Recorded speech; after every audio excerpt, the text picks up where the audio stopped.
ماذا تعرف عن الشيخ عبد الرحمن العدني؟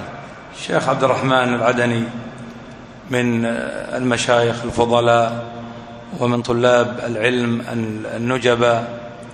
أدركته في بداية الوحدة، كان شابا ما زال شابا، يدرس في وادي دماج، يدرس كتاب الدراري تقريبا في بداية العشرينيات من عمره، وهو مرجع الناس في ذاك الوقت.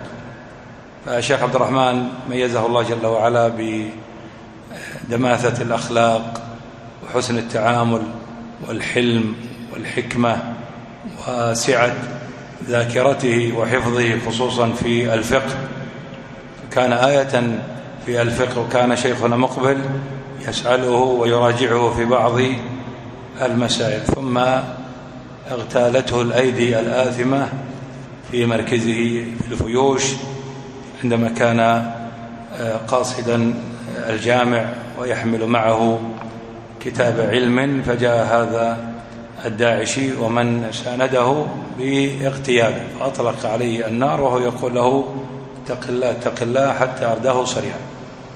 وفجع أهل السنة بوفاته رحمه الله تعالى، وقد ابتلاه الله جل وعلا بأذية بعض إخوانه من طلاب العلم، لكنه كان حكيما حليما صبورا فاحتمل الأذية في سبيل الله عز وجل.